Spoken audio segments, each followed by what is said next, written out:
नरेंद्र मोदी जिंदाबाद, जिंदाबाद जिंदाबाद, एनडीए गठबंधन जिंदाबाद, जिंदाबाद जिंदाबाद, मोदी मोदी मोदी मोदी मोदी मोदी मोदी। मोदी। आज इस सत्याग्रह के चंपारण के मुख्यालय मोतिहारी की ऐतिहासिक धरती पर हम अपने देश के प्रधानमंत्री आदरणीय नरेंद्र भाई मोदी जी का वंदन, अभिनंदन और स्वागत करते हैं। और हम कहना चाहते हैं अपने प्रधानमंत्री महोदय को कि इस जिले के 12 सीट पर एनडीए गठबंधन चुनाव लड़ रहा है और हम 12 के 12 सीट महोदय आपके कदमों में हाजिर करेंगे और एनडीए गठबंधन का विजय पताका यहां से फहराएगा। यह विश्वास है ना जी? तो एक बार जोर से बोलिए, भारत माता की जय, भारत माता की जय। एक बार ताली बजाकर सब स्वागत कीजिए अपने माननीय प्रधानमंत्री महोदय के, जोर से। अब हम सीधा आप जिनकी प्रतीक्षा कर रहे थे, परम आदरणीय माननीय प्रधानमंत्री महोदय से आग्रह करेंगे कि वे हम सबों को संबोधित करें। आदरणीय प्रधानमंत्री महोदय।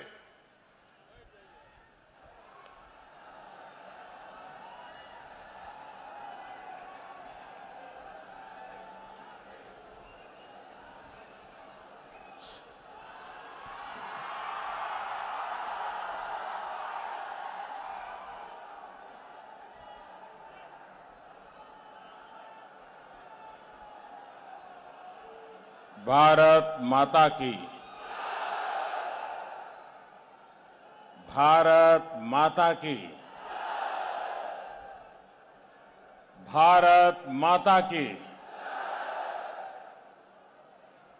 देश के आजादी और विकास में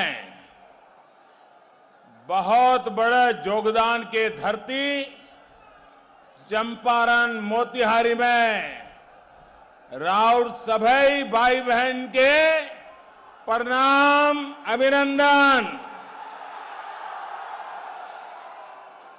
हमार अहोभाग बा कि सीता मैया, अरे राज सोमेश्वर महादेव, भगवान बुद्ध, भक्त ध्रुव, महर्षि वाल्मीकि, रामायण के रचना स्थल, गजग्रास स्थल के उद्धार स्थल और महात्मा गांधी के आंदोलन से जुड़ल रहल पवित्र माटी पर आप सभी के बीच फिर आयल के मौका भी मिल बाटे।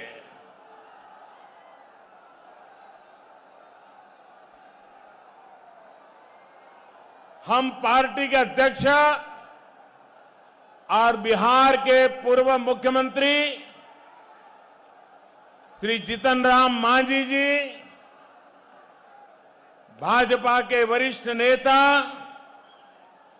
श्रीमान राधा मोहन सिंह जी, संसद में मेरे साथी भाई राजीव रंजन सिंह जी, संसद के अंदर मजबूत महिला नेता के रूप में जिन्होंने अपने सामर्थ्य का परिचय करवाया है, ऐसी संसद में मेरी साथी बहन रमा देवी जी, एनडीए के सभी प्रतिनिधिगण और मेरे प्यारे भाइयों और बहनों, यहां रक्सौल सहित अन्य क्षेत्रों से भी साथी आए हैं और हजारों की संख्या में ऑनलाइन डिजिटल माध्यम से भी आज इस कार्यक्रम से जुड़े हैं। मैं सभी साथियों को मेरा प्रणाम करता हूं।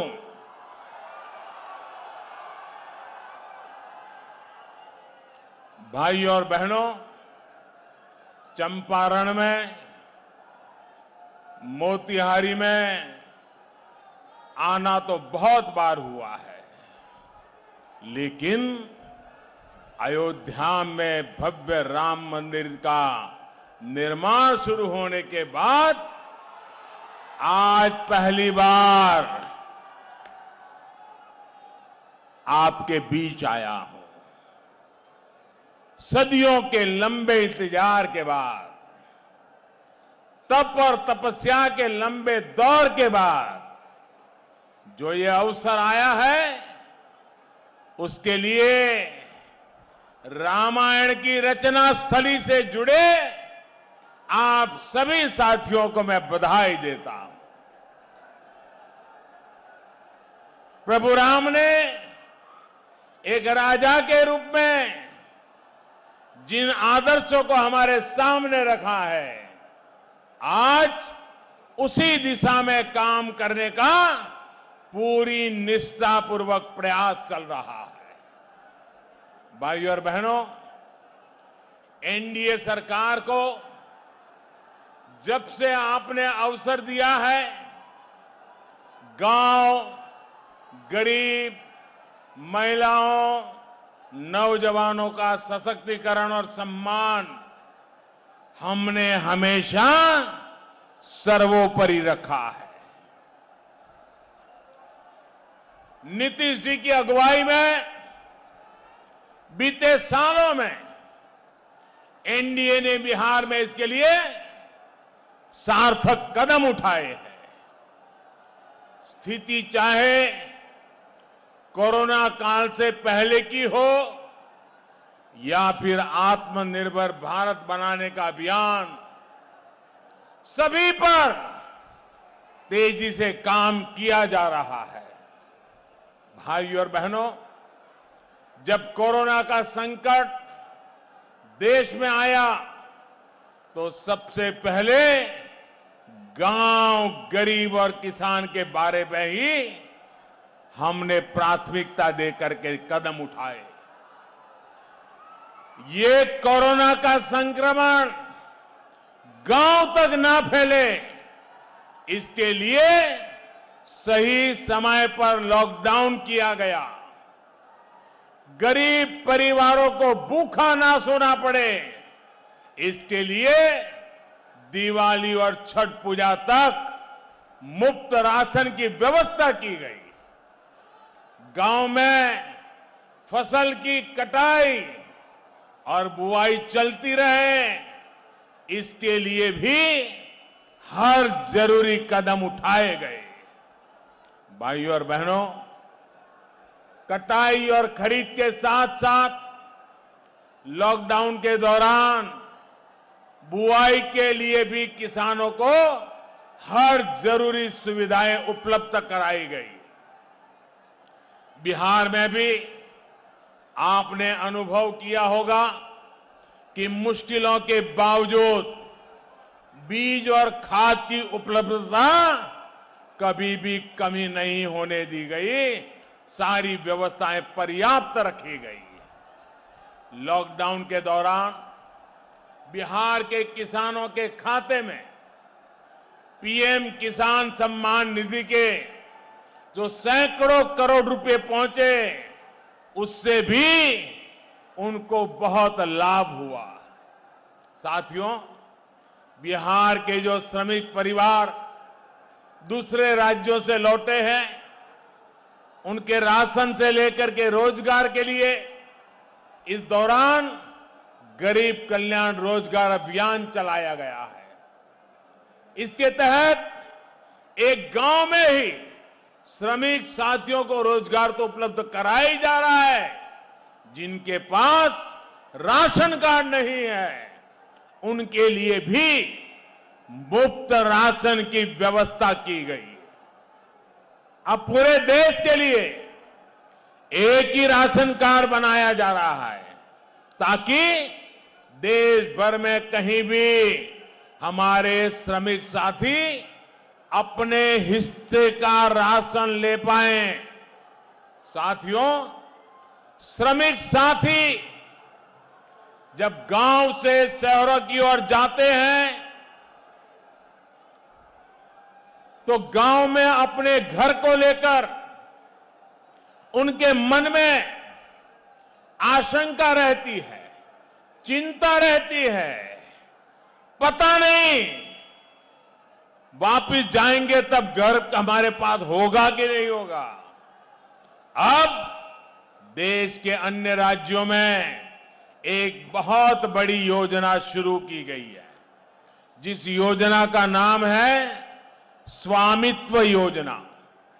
इस योजना के तहत गांव के घरों के, गांव की जमीन के कानूनी दस्तावेज दिए जा रहे हैं, मालिकाना हक दिया जा रहा है।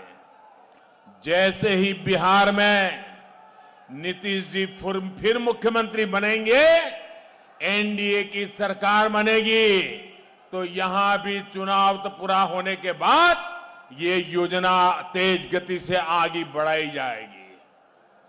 इससे कब्जे की आशंका तो खत्म होगी ही, गांव के घरों पर अगर घर का मालिक बैंकों से लोन लेना चाहता है, कर्ज लेना चाहता है, तो उसको कर्ज भी उपलब्ध कराया जाएगा। साथियों, बिहार के युवाओं को बिहार में ही अच्छा और सम्मानजनक रोजगार मिले, ये बहुत जरूरी है। सवाल ये है कि ये कौन दिला सकता है?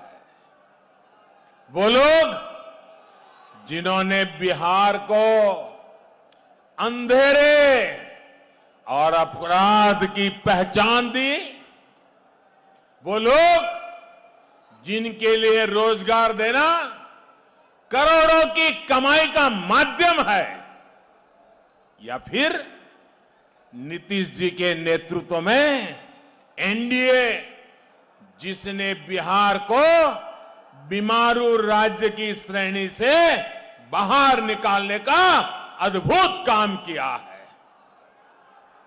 आप याद करिए, जंगल राज की हालत तो ये थी कि जो उद्योग, जो चीनी मिलें दशकों से चंपारण और बिहार का हम हिस्सा रही है, वो भी सारी की सारी बंद हो गई।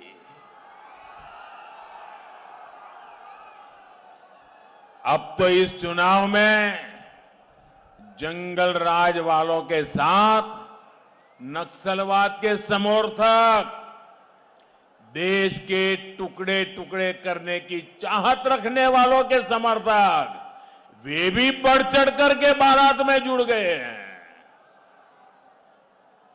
अब अगर इनको जरा भी मौका मिल गया तो बिहार वापस उस हिंसा, अराजकता, अपहरण के उस खतरनाक दौर में फिर से पहुंच जाएगा। और इसलिए बिहार को सतर्क रहना है, बिहार को सावधान रहना है, जंगल राज के युवराज से अलर्ट रहना है। साथियों, जंगल राज वालों ने अगर कभी आपकी चिंता की होती तो बिहार विकास की दौड़ में इतना पिछड़ता नहीं। सच्चाई ये है कि इन्हें न पहले आपकी चिंता थी और न ही आज भी है। इनकी चिंता जरा कुछ और है। जंगल राज वालों को चिंता है कि अपनी बेनामी संपत्ति कैसे छिपाएं। एनडीए का प्रयास है कि हम बिहार के अपने गरीब भाई बहनों को ज्यादा से ज्यादा पक्के घर कैसे बना के दें, जंगल राज वालों को चिंता है कि अपनी तिजोरी कैसे भरे, जबकि हमारी प्राथमिकता है बिहार के किसानों को, बिहार के श्रमिकों को, बिहार के बुजुर्गों को पैसे सीधे उनके बैंक खाते में कैसे पहुंचाए। जंगल राज वालों को चिंता है कि लालटेन कैसे जले। हमारा प्रयास है कि हर घर में दूधिया चमकदार एलईडी बल्ब कैसे पहुंचे। साथियों, इन लोगों ने कभी बिहार की महिलाओं, बिहार की बहन बेटियों के होने वाली परेशानी की कभी चिंता नहीं की। वो खुले में शौच जाने में उसके लिए मजबूर थी। उनकी सुरक्षा पर खतरा रहता था, लेकिन जंगल राज वाले जंगल जैसे हालात बनाए रखना चाहते थे। ये एनडीए की सरकार है जिसने बिहार की माताओं बहनों के लिए लाखों शौचालय बनाकर उनकी परेशानी कम करने का प्रयास किया है। साथियों, मुझे याद है कि जब उनकी इस तकलीफ के बारे में मैंने लाल किले से बात की थी, तो ये लोगों ने किस तरह मेरा मजाक उड़ाया था। पर मुझे खुशी है कि आज आप सभी ने मिलकर बिहार के 38,000 से ज्यादा गांवों को खुले में शौच से मुक्त कर दिया है। मैं पिछले साल चंपारण में सत्याग्रह से स्वच्छाग्रह कार्यक्रम के समापन पर आया था।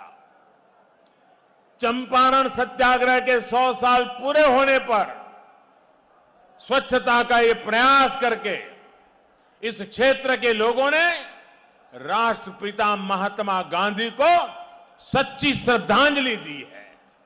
और इसलिए मैं यहां के लोगों का जितना नमन करूं, जितना आदर करूं, उतना कम है। भाइयों और बहनों, आज बिहार प्रगति के जिस पथ पर है, वो बिहार का भविष्य और मजबूत करेगा, उसे और गौरवशाली भी बनाएगा, वैभवशाली भी बनाएगा। एनडीए के हम सभी साथी मिलकर इसी सोच को साकार करने में लगे हैं। जंगल राज का अंधेरा बिहार पीछे छोड़ चुका है। अब नई रोशनी में डबल इंजन की ताकत के साथ विकास का लाभ हमें बिहार के हर व्यक्ति तक पहुंचाना है। यही वजह है कि मां गंगा पर कहीं सबसे बड़े पुल बन रहे हैं, तो कहीं पर नए एयरपोर्ट, नए हाईवे बन रहे हैं। जिस बिहार ने चाणक्य के अर्थशास्त्र को प्रेरणा दी, आज वही बिहार गैस आधारित अर्थनीति की दिशा देश को दिखा रहा है। एनडीए के सभी साथी आत्मनिर्भर बिहार के संकल्प के साथ हर कदम पर बिहार के लोगों के साथ खड़े हैं। साथियों, आत्मनिर्भर बिहार यहां के हर युवा की आकांक्षाओं को पूरा करने का एक पक्का रोड मैप है। आत्मनिर्भर बिहार यहां के गांव के सामर्थ्य को पहचान दिलाने का मार्ग है। आत्मनिर्भर बिहार गांवों में उद्यम के, रोजगार के अवसर तैयार करने का अभियान है। आत्मनिर्भर बिहार, बिहार के गौरव, बिहार के वैभव को फिर से लौटाने का मिशन है। भाइयों और बहनों, आत्मनिर्भर बिहार अभियान से यहां को मोती बटन से जुड़े उद्योगों को और प्रोत्साहन मिलना तय है। देश के हर जिले में जो इस प्रकार के उत्पाद है, उनके लिए उद्योगों के क्लस्टर की योजना पर काम चल रहा है। खेती हो, पशुपालन हो, मछली पालन हो, इससे जुड़े उद्योग और उद्यम आत्मनिर्भर चंपारण, आत्मनिर्भर बिहार का अहम हिस्सा है।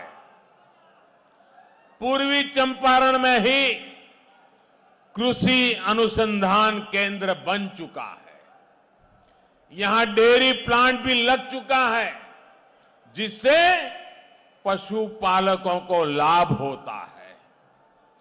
ड्रिप और स्प्रिंकलर इरिगेशन के लिए, टपक सिंचाई, फव्वारे की सिंचाई के लिए भी बहुत बड़ी मदद दी जाती है। साथियों, मोतिहारी सहित बिहार का एक बड़ा हिस्सा मीठे पानी की मछलियों का एक बड़ा केंद्र बन सकता है। हाल में देश में मछली पालन को बढ़ावा देने के लिए एक बहुत बड़ी योजना बिहार की धरती से ही लॉन्च की गई है। मत्स्य संपदा योजना के तहत हजारों करोड़ रुपयों का निवेश मछली व्यवसाय से जुड़े इंफ्रास्ट्रक्चर को बढ़ाने के लिए किया जा रहा है। इसके तहत सैकड़ों करोड़ रुपए के प्रोजेक्ट बिहार में शुरू किए गए हैं।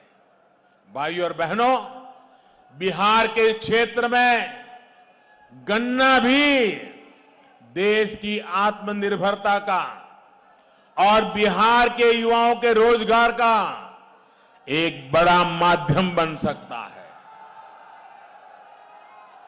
आज पेट्रोल और हवाई ईंधन में गन्ने से बने इथेनॉल की ब्लेंडिंग को बढ़ावा दिया जा रहा है। पहली बार इसके लिए व्यापक नीति भी बनाई गई है और बड़े पैमाने पर सरकारी कंपनियां इथेनॉल की खरीद कर रही है। यहां भी सगौली चीनी मिल में इथेनॉल बनाने का काम चल रहा है। आने वाले समय में इस प्रकार की दूसरी मिलों के लिए भी हम नए अवसर बन रहे हैं। साथियों, आत्मनिर्भर बिहार के निर्माण में बहुत बड़ी भूमिका हमारी बेटियों की है, हमारी माताओं की है, हमारी बहनों की है। इसलिए जीविका दीदियों की भूमिका का निरंतर विस्तार किया जा रहा है। आने वाले समय में बिहार की लाखों बहनों को इससे जोड़ने का लक्ष्य है। 2013-14 की तुलना में आज बहन बेटियों के ऐसे स्वयं सहायता समूहों को मिलने वाले ऋण में 30 गुना से ज्यादा वृद्धि की गई है। प्रधानमंत्री मुद्रा योजना के तहत भी सबसे ज्यादा ऋण महिला उद्यमों को ही मिल रहा है।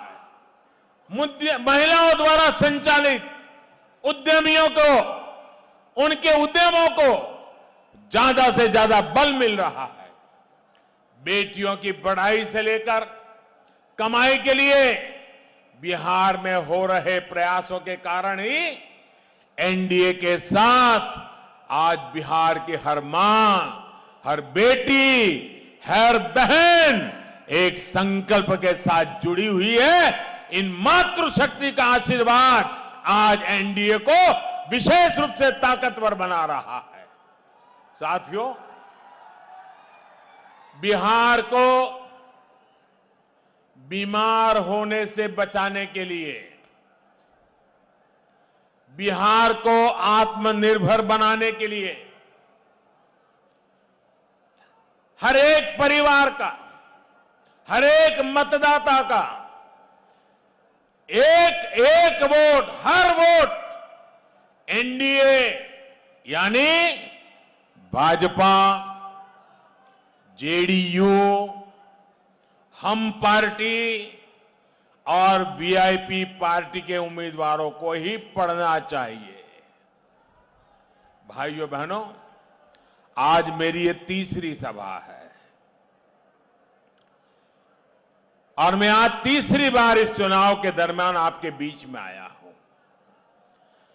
आप जिस प्रकार से हमें आशीर्वाद दे रहे हैं, जिस प्रकार से जहां मेरी नजर पहुंचे, मुझे लोग ही लोग नजर आ रहे हैं।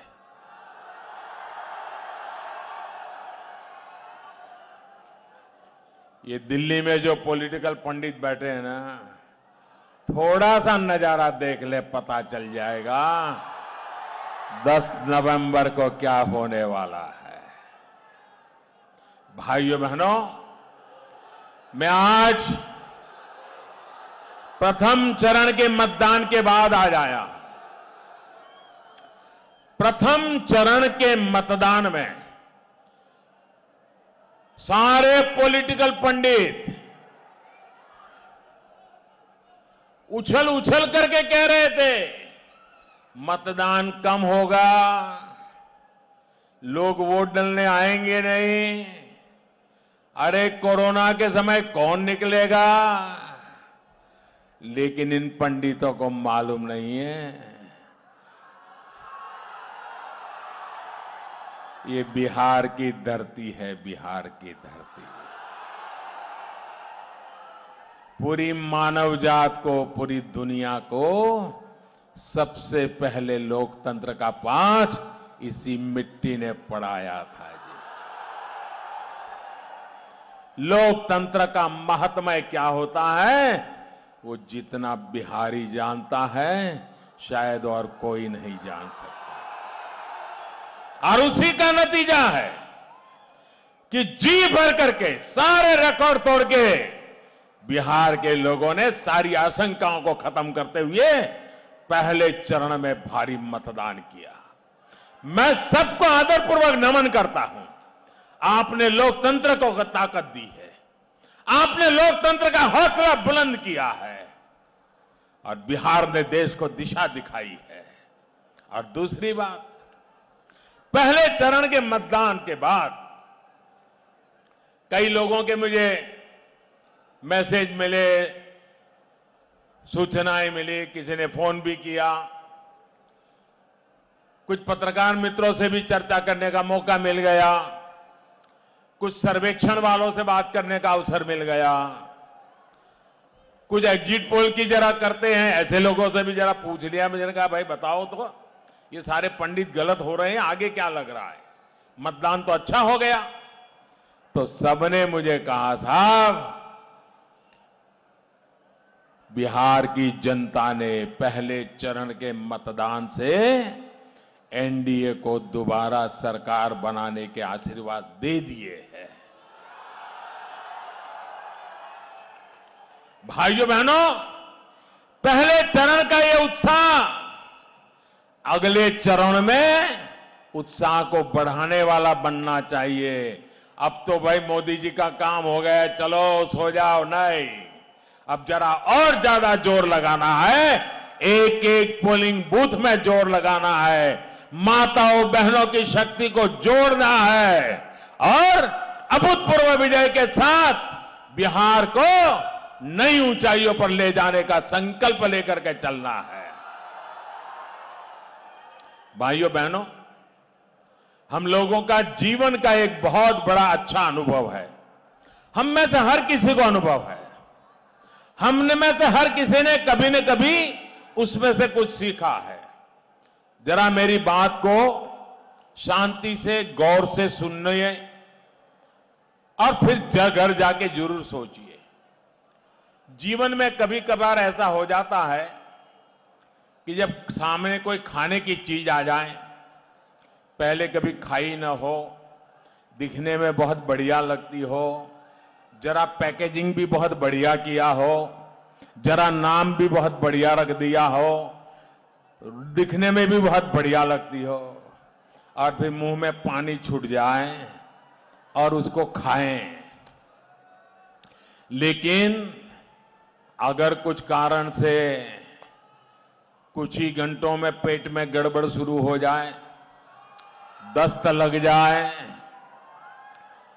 बीपी ऊपर नीचे शुरू हो जाए, वॉमिटिंग शुरू हो जाए, घर के लोगों का पसीना छूट जाए, डॉक्टर इधर उधर से दौड़े भागे, अस्पताल सब करें, और बड़ी मुश्किल से कोई अच्छा डॉक्टर मिल जाए और बच जाए, लेकिन जीवन में कभी भी फिर से वो चीज सामने आ जाए, कितने ही नए रंग रूप के साथ आ जाएं, जिसको खाने से कभी एक बार इतनी मुसीबत झेलनी पड़ी, वो दोबारा उसको खाएगा क्या?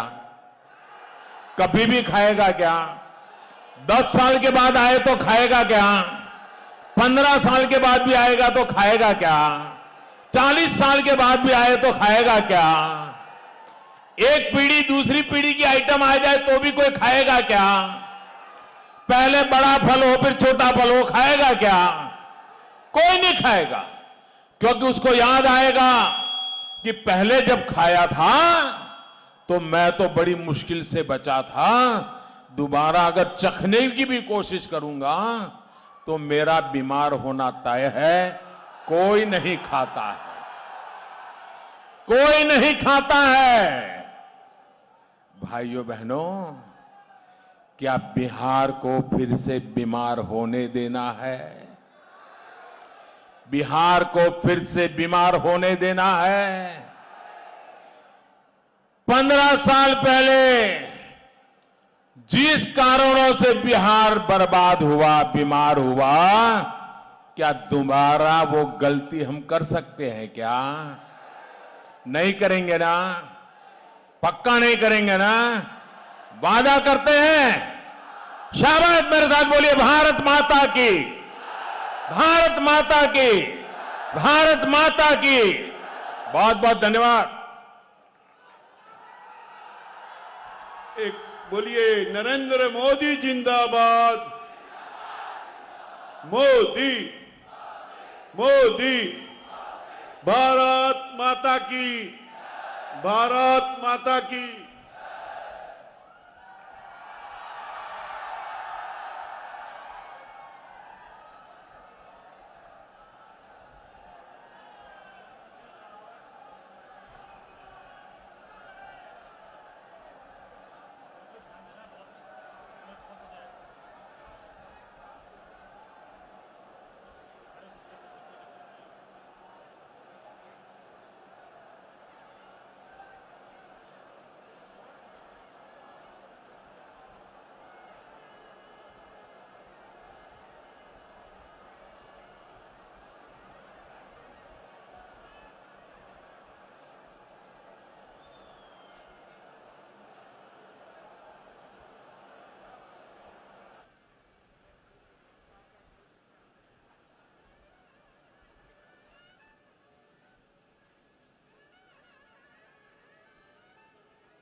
आप सबों ने हमारे प्रधानमंत्री आदरणीय नरेंद्र भाई मोदी जी का और हमारे माननीय पूर्व मुख्यमंत्री जीतनराम मांझी जी का, माननीय सांसद ललन सिंह जी का, माननीय सांसद रमा देवी, माननीय सांसद राधा मोहन सिंह जी के